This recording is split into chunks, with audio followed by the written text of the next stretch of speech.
Breaking the gray. I hear that music. Whenever I hear our intro music, it just reminds me of yesteryear. When we couldn't leave our homes, when we were stuck, Yeah. we were like trapped in our homes, and all of our political leaders were saying, "Just stay there, everything will be fine."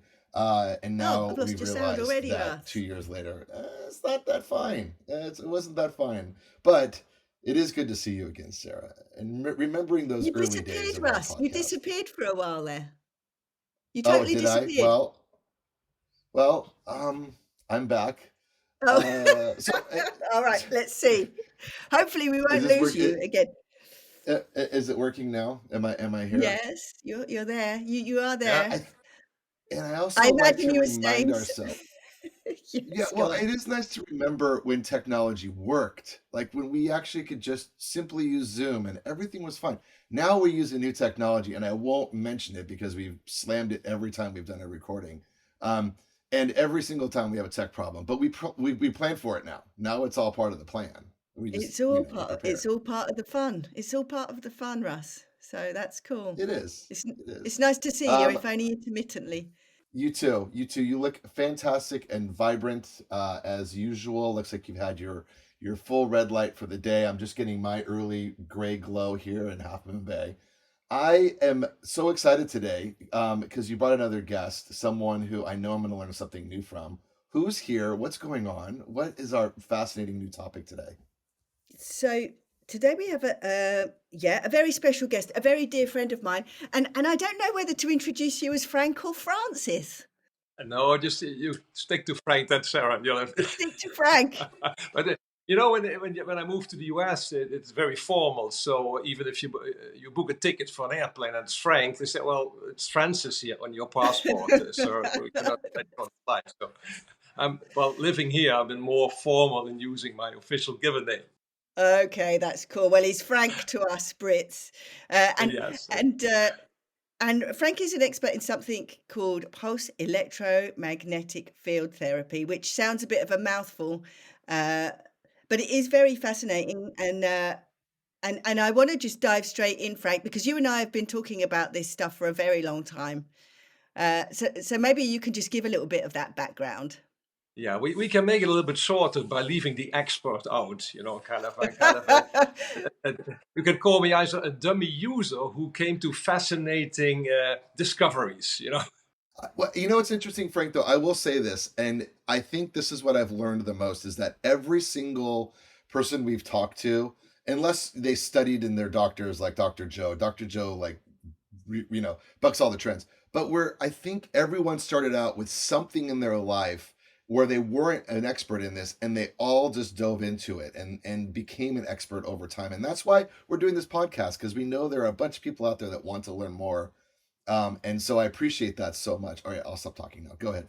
No, thank you very much, Russ and Sarah. And it's really my not expert kind of position, which keeps you searching for answers which you cannot find anywhere. And then you find great discoveries, and you say, well, PEMF, yeah, that's just pulsed electromagnetic field. And pulsed electromagnetic field are frequencies. And then you add pulses to it, so they kind of pulse in different shapes and forms. And then when you have the right frequencies, you experience and witness that some people have some fascinating healing results. And you say, wow, that is incredible. How can you explain this? It's hard to explain. And then you in enthusiasm, you start talking to other people and they tell you, well, it's not scientifically proven. I say, yeah, but it works. Well, maybe there's some new science out there. And then I continued searching. I read many books, and then you found little piece of jigsaw, some work Jerry Pollack did on the easy water, May Wan Ho, and the same story. Then the resonance frequencies, a book written by Rainer Viehweger and others.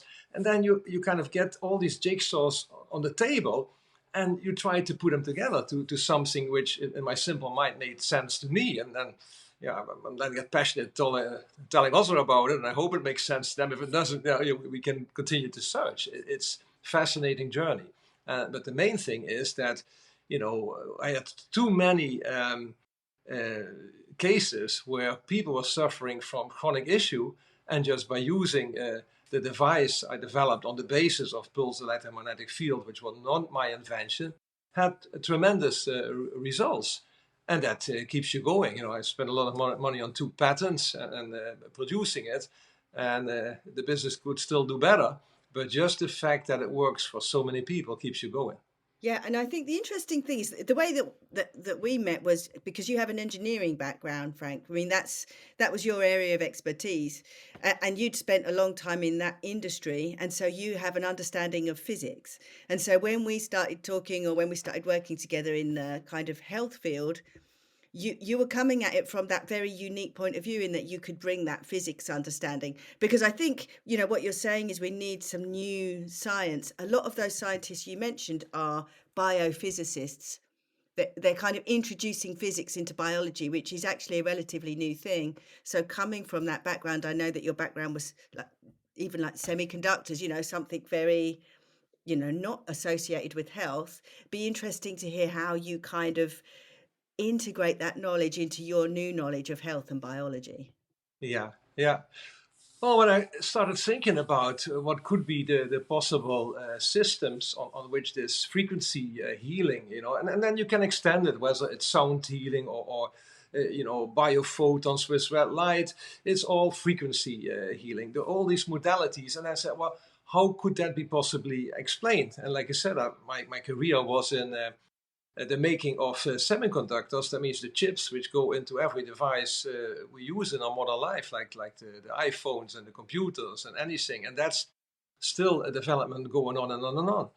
And what is very specific about computer chips, you have memory chips and you have logic chips which process information, is that they make up an information system. And an information system collects, processes, stores, and transfers information. And I said, well, what if the body has that such information system? And then we start immediately thinking about the brain and the nerve system. And then you question, oh, wow, if all that information is kind of stored in the brain, I know I have a big round head, but it would be a significantly larger requirement to store all that data, what we go through in life. The same if you look at the speed of the nerve system, it would be highly adequate to manage all the processes going on in our body at the same time in parallel.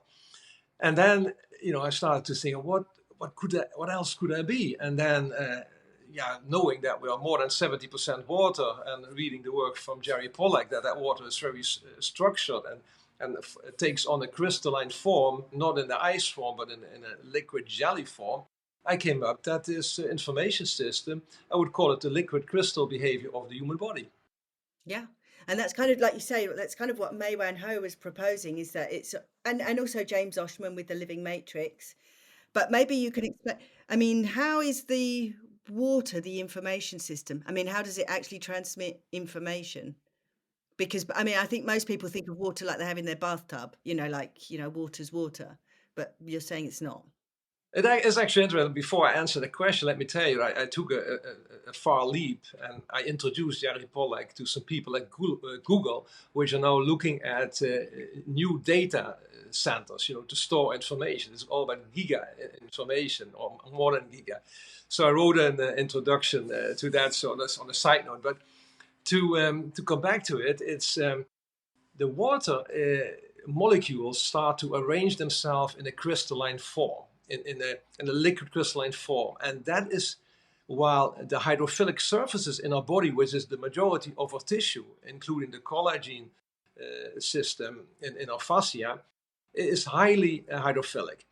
And so we have thin films of this very special water, and that gives all kind of opportunities. For example, if you want to explain why acupuncture works, you can then think of that these collagen channels in our body, going through our body, being surrounded by perfectly, like glass fiber clear water molecules making up this fiber optic, that then enables the presence of a fiber optic system, waveguides in our body. And then the question is, well, where do these photons come from? We always say, we are light bodies, but truly we are. We are 50 trillion cells in our human body, and in every cell there are 10 to the power of 9 chemical reactions taking place in a second. 50 trillion cells, and that excludes the 300 gas cells residing in our stomach. So count them all up, 350 trillion cells, 10 to the power of 9 chemical reactions in the second. What happens in a chemical reaction? An electron changes bandwidth, there's exchange of electron. Consequently, a photon is emitted or absorbed.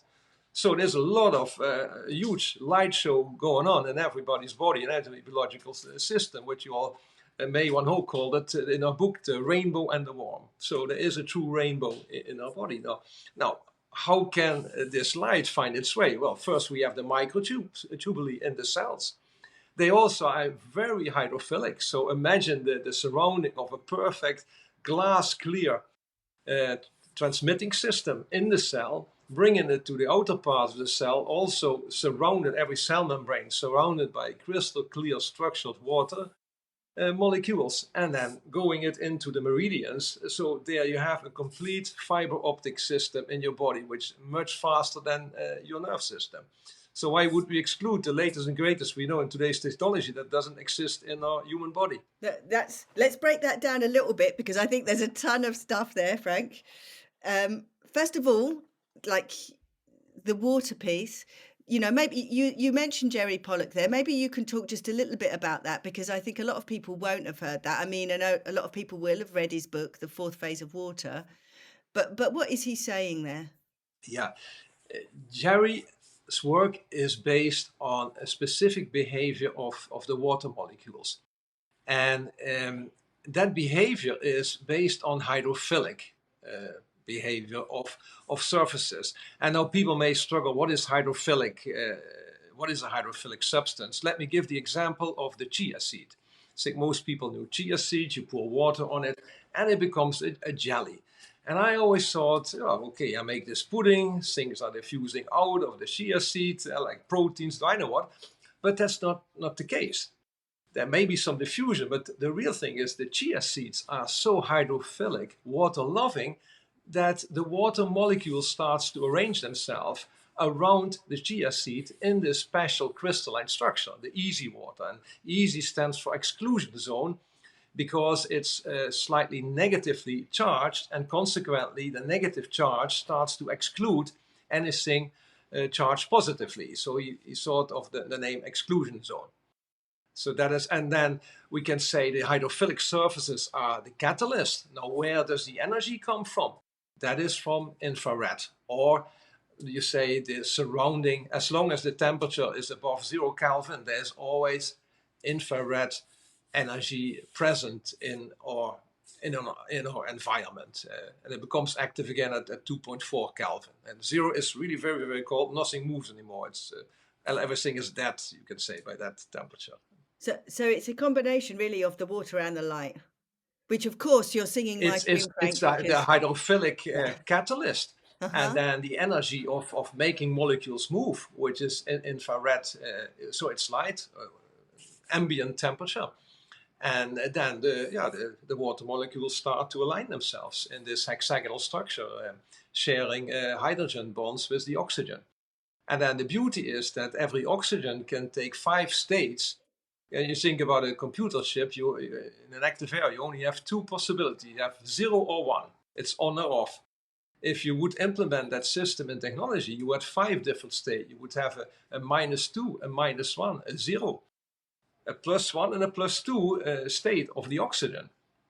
So there we also then talking about storing information in this wonderful watery system. Yeah, and when you're talking about non-binary, you're talking kind yeah. of quantum, yeah. Although we don't like to say the Q word because it can be misused, but that's really what you're saying, that there are different states available. It's not just a binary system. Yeah, it's not more than it would. Can you imagine, and any data server we have in the world, if we research it a little bit further, and you would have 5 times larger capacity anytime. The fastest and the most compact chips, you have 5 times fast. And then think about the amount of water available, how much data you can store everywhere. Well, we have that presence in our body. We can store a lot there. But some things you want to get rid of. If all data which did hurt us at one point, yeah, we better release it and get rid of that data. We just store it in our fascia and in the watery system. And that's part of the, then we're going back to healing, what healing is. Yeah, it's Sarah. Sarah spent a lot of time coaching me on water and the power of water. So what does so I have so many questions and I'm trying to catch up because you use the Q word and I'm it takes me a while to catch up to everything. But I am curious about like what's the most dangerous thing to this system? Like what is the most disruptive thing to the system that you're talking about? Like what would cause the most damage to the water that's being stored within your body? Like what's the most damaging? It sounds like light is great, but like then you start talking about things you're putting into your body and things that are expelling from your body. Like what's the most dangerous thing to this system? Very good question, Russ. A number of things. It's like we're putting into us. But let's think about radiation as well. So we have, in particular, the higher radiations, like we use on our phones. We use it. It's very convenient. But some of these frequencies are at microwave level. Just think about when you take a cup of water and put it in a microwave, or a tomato, for example, put it in a microwave. Well, the water molecules start moving very fast, and the molecules break open, and it starts to become vapor, and which is beautiful, that technology can be used that way. But when you apply that to the body, you're breaking up all this wonderful, easy water structure. You're building up this instrumental storage and transferring system which we have in our body. They were perfectly aligned due to the hydrophilic surface and the ambient energy supports that creation of easy water. But then if you expose it to these high frequencies, like at the gigahertz level, you're breaking up that structure. So that is very hazardous. Then also how we eat and the food, you say there are chemicals used and pesticides and so forth, which then weaken the hydrophilic nature of our tissue. And then also this whole water structure breaks up, and we lose that efficiency in our health system and our self-defense system. Our immunity is severely impacted by those mechanisms. Yeah. That's amazing. And then yeah, go Sarah. Well, I was just thinking from the point of view, I mean, we're going to talk a lot about some of these things like, Wi-Fi, 5G. We've spoke to the guy who's been teaching us about negative electromagnetic fields, because what you're saying is you're in this system which can be very influenced then by any kind of electromagnetic field, because you've already got like a harmonious structure in the body, which brings us nicely to the PEMF therapy, because this is a way that you can increase the harmony of the fields in your body. Because I'm assuming, where you've got this water structure and you've got this kind of difference in the charge, you're going to be influenced by anything that affects the charge in the body. So yeah, it would be great if you can kind of tell us, how you can actually change it in a positive way, presumably with pulsed electromagnetic fields. Applying resonant frequencies to the body, and a resonant frequency is basically the most. You have many resonant frequencies depending on what something is tuned to, but in nature you can say, if we take it back to what we're built up of, we have organs, we have tissues, we have cells and cell organelles, molecules, proteins and molecules, and then the atoms and beyond atoms. So we're talking subatomic particles. So they all move, as long as it's above 0 Kelvin, what we talked about. So they have a natural frequency and a natural vibration. Now, what is very interesting that the proton is the subatomic particle or vibration, which has the longest lifetime and of compared to the electron, also the highest mass.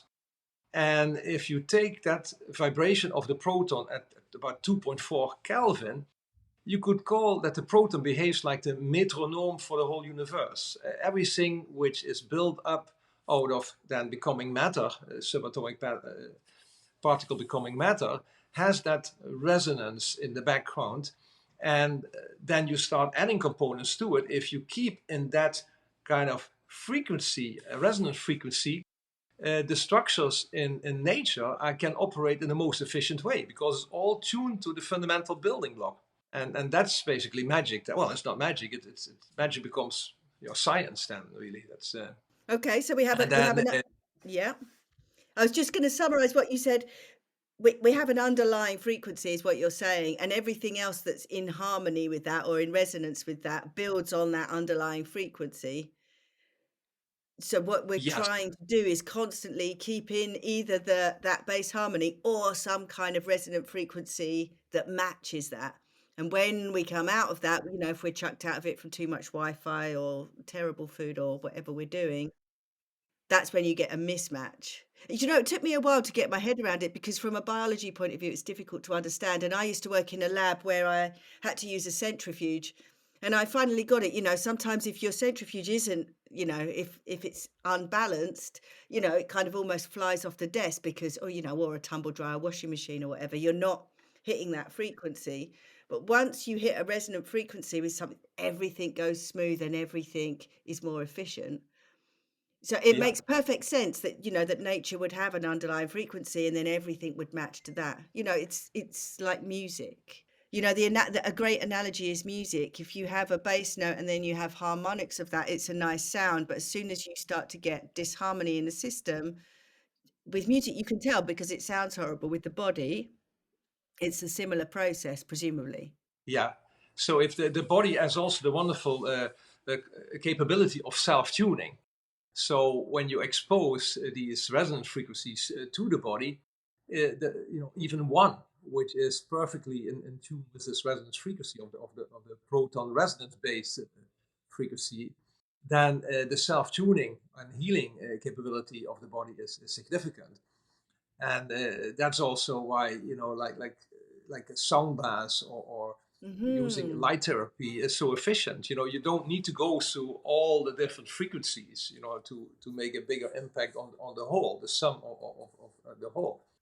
And just sometimes triggering it using one or two tuning forks which are at the right frequency is enough. And then sometimes you need to go a little bit deeper, using some more different frequencies. Like in the Mannavibes app, we use all very low frequencies. The range varies from 2 hertz to maybe 1,000, but nothing hertz. We're talking about nothing in the in the extreme megahertz, gigahertz, not at all. And even the intensity of that signal is it's very low. It doesn't need a large amplifier. You have these systems also, which is fine, and I built one myself and offer it on the market. But you don't need that strong amplification. It's just a subtle, so ding. And how I explain it, I often try to explain it. They say, well, you don't need to shout to the body to bring across your message. You can whisper to it, and the body will understand. And if it's the right wavelengths, it picks up on it. So it's all fascinating how. How did you discover what to whisper, though, Frank? How did you discover what frequencies you need to whisper into the body? Very strong one is love. Whispering love, self-love, forgiveness is also a very strong one. So even there, in meditation, and we created one of the programs in the app is called Love, which we just which I just added very recently. And the other one is just calmness, and calmness basically is even the power of meditation. And what are you doing in meditation? You tune in with focusing on breathing in and out and in and out. And there you have a frequency. The in and out movement of the lungs is a frequency. Then it starts to get to a very calm heart rate. Then you have another frequency which you're tuning in to something which is perfect. Then your mind calms down. So your delta brain waves are in a very particular frequency. Those three are very powerful frequencies. And I took a study from Bill Bankston, which basically is an energy healer, and the guys from IONS put the energy healer in a Faraday cage, and they were measuring the presence from the person, and they found a whole range of frequencies and intensities. And then when this person started his procedure, whatever he did, I didn't even study what he exactly did, but it was fascinating that they found a 20 decibel increase of that frequency range. And then when I analyzed, Bill shared it with me, it's even published in a paper. Anybody interested, I can send the paper to. I said, Bill, that's very interesting. I see 3 bodily frequencies in here. I see the heart in meditative state. I see the inhale and exhale in meditative state, and I recognize the delta brainwave. So with that information, I created resonance, basically, one very strong. And I always tell people, if they want to address something chronic, use the first 2 apps, which is love, which is forgiveness, self-love, and then resonance, the calmness in your body. And once you clear that, you can use pain relief, you can use tension, the functions for tension, or work at purification, like we have one of the programs, and then biocell, and which works at cellular level for the mitochondria, and biophotons. But the first 2 is the door opener for addressing chronic issues. So it's fascinating that way. It's really fascinating to put a biological lens on meditation and frequency, and it's something that that's what fascinates me about all of this, is that that you have hundreds and hundreds and thousands of years of meditation, and then being able to say that there is actually like a medical, like you can examine this and you can see the synchrony that happens within your body of making sure that you're bringing everything together, you're aligning everything, that you're, and that to me is the most fascinating, because I feel it, I go through it when I meditate, but being able to say like there's actually something we can see here that's really truly happening within your body, and you actually need it, and to know that you need to bring that balance back, and to show balance back into your body, to what you're talking about from a medical point of view is so fascinating, because I think people need to know that like is something happening within your body when you're doing this. It isn't just clearing your mind, right? Yeah. Tying the knots to what we talked about earlier is now what's so imagine like you're creating this resonant state through meditation. So the heart rhythm, the inhale and exhale, and the delta brainwaves, and the thoughts you have. Now then, the other function of the heart is like a big imprinter. The heart electromagnetic field you can measure to 2 feet outside of the body. So it covers every cell in your whole body. So can you imagine you have a magnetic imprinter right here, huh? And it reaches every piece of the structured water in every cell. So when we talk about how is information stored in your body, well, here is the imprinter. So every thought, every concern, or every happiness gets stored somewhere in this information at the extended hard drive of life, not just here in the head, but in the extended hard drive. I'm sorry to cut you off there. Sorry about that, Frank. Is there a way though, if you're talking about water, and we pass water out of our body through many different ways, right? We cry, we sweat, and is there ways to, for us, like what's leaving our body within that water? Like what are we losing memories when water leaves our body? Like what's happening when water leaves our body? I wish that was the case. Also, I don't want to include like hot cold therapy, like saunas, following by a nice cold plunge. I think that does something along that mechanism. But just getting out and sweaty and keeping just eating unhealthy and exposing us to all of unhealthy practices, we just throw out some chemicals we don't use anymore, like the residuals of the respiration of the cells and the digestive system. So that would be my view on that mechanism. Yeah, that makes sense. Sarah, you've done it again.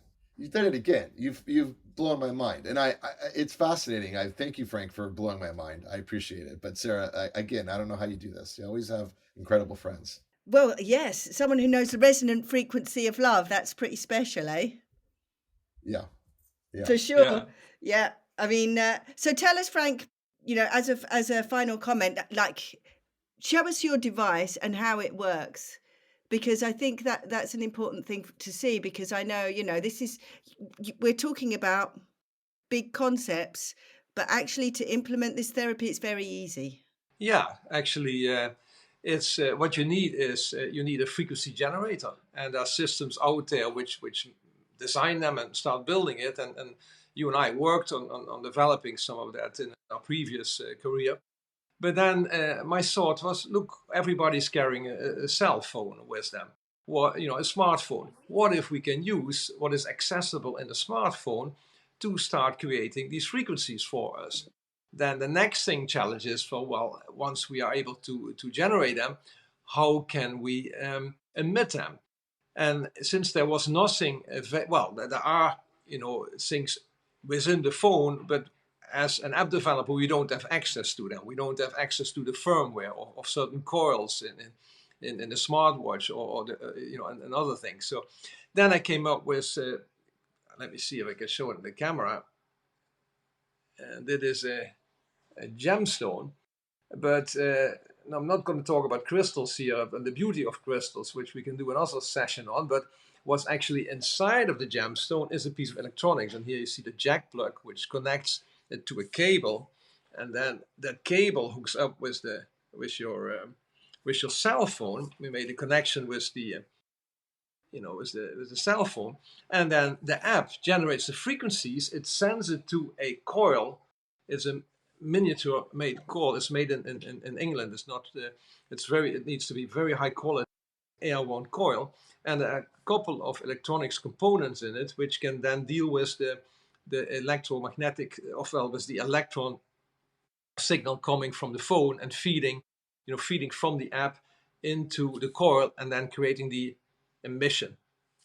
So it's and why did we do it? Why did I put a gemstone in it? Because, well, I talked about my motivation is smartphones. Everybody carries them with them, and I didn't want to make it like an ugly coil, which then ends up in the drawer at home. So I wanted something which people would, carry with them and use on the go anytime, anywhere. And Frank, what's emitting? What's emitting from the crystal?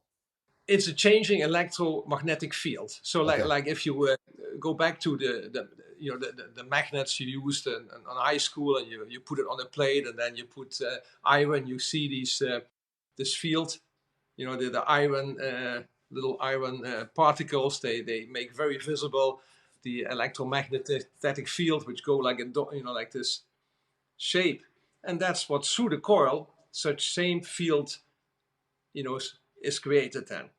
And the body can pick that up. The heart picks it up. Proximity of the body picks it up. And the fascinating thing is you don't need really a very high intensity field. Just the whispering is enough in that respect, which was really fascinating. So what are the programs, where Frank? Yeah. Go ahead. Yeah, go ahead. Yeah, what are the programs? Well, the programs are resonance, which are the three ones I borrowed from Bill Bankston after reading. Well, he didn't spell them out. I read his research and thought, well, that's interesting, and shared also with him that. And then the other one is love. And then we have pain relief. We have tension release. That works very well on the muscle tissue, but also other tension in the body. We have chill, really for a good aid for meditation as well. And then we have sleep. We have biophotons. We have energy flow, which works really on the meridians, for the acupuncture system, energy flow. Biophotons purify. And then also, here comes the bomber, male and female energy. Yeah. Excellent. Yes, I expect they're your most popular ones, Frank. They are. Yes, I thought they would be. Chill also. Chill. If there's stress, then there's always a problem. Yeah, for and sure. Frank, where can people find the devices and get ordered? Order them and get their hands on them. Yeah, we're on the website mannavibes.com, and it's manna with double N, and manna is divine nourishment, and then vibes from frequencies. Mannavibes.com. And then you see the app and the crystal and some accessories. There's also the amplification unit, which we use the We call it the chi space. It's really a small amplification box with a couple of coils, and you can put them in your chair at home or in the car, and have your whole body immerse in the frequencies. But and it's wonderful for ease of use. But if you say, well, do I really need the amplification? People who want to spend a lot of money on other systems out there would do that. They have a very economical option to use or a G space, but this beautiful crystal works tremendously well. I love it. How often do you suggest people use it? Is it a morning thing? Is it an evening thing? Is it something to kind of balance out your modulation? Are there proper Frank. times to use it? Yeah, I think it's amazing. Like for therapy and people running multiple programs for chronic issues, I always tended to recommend them to do it in the evening, because then the day is over. They're probably a little bit more at peace, at rest, or at the convenience of their home, instead of doing it during the day multiple times. But then I got some interesting feedback from some people. Say, well, look, the first ones, like even Love or the Resonant, gave them a little bit of a discomfort in the evening. But in the morning, it just rocketed their day. They felt very calm, and they just turned out to be different. And I'm sharing that because while we go, different people, have different practices and how their pattern is of a day. But in the evening, chill works extremely well before going to sleep. You just put your phone on airplane mode. You use the sleep or chill function, and put the crystal on your stomach. And it's very effective for good night rest. I was going to ask you how you avoided the other EMFs from the phone, but you put it on airplane mode. That's how you avoid that. Yeah, that's Yeah, recommended. that makes sense. We always say it's best to put it on the airplane mode, so you're not on Bluetooth, you're not Yes, exactly. on the Wi-Fi. Also, with some of the phones, you can always use the adapter and the cable. We also offer a Bluetooth device for people who don't want to use a cable, but it's a little bit of a trade-off, but not significant. That signal is still pretty weak, that Bluetooth signal. But Okay, that's cool. It's amazing. I'm afraid I know I'm going in and out, so I'm leaving it over to you, Russ. But maybe we'll end there because people know where to get it. What's your one top tip you want to leave people with, Frank? Health tip. pick up good vibrations. Think about the song for Santa That's Cruz brilliant. from the Beach Boys. Yeah, that's brilliant. Okay. Well, thank you so much, Frank, for coming on. I think we'll probably have to do another episode where we delve into it a bit more deeply, and we'll put all of your stuff up on our shop, and people can try it for themselves. I think that's really the use yourself as your experiment and just try it, eh? Yeah, I really, I mean, I now, it's transformative. I mean, I think a lot of these conversations are great, and I think you bring to the table something that I've never known about, and I think now I know what's going on when I'm meditating. Now I can actually understand and understand that I am the controller of this whole mechanism, right? What I think and what comes into my body, I am absolutely in control of how I want to, move this gelatin body of water around. And pudding. I'm the pudding, exactly. Pudding. Yeah, my pudding, exactly. Now I really feel like I'm a Brit. Thank you. But I do appreciate it so much. And we'll let everyone know about Mannavibes, and we'll get our crystals going. This is another fascinating conversation. Thank you, Sarah and Frank. Yes, thank you. Thank you, Russ. Thank you, Sarah. Bye-bye. Bye. Breaking the gray.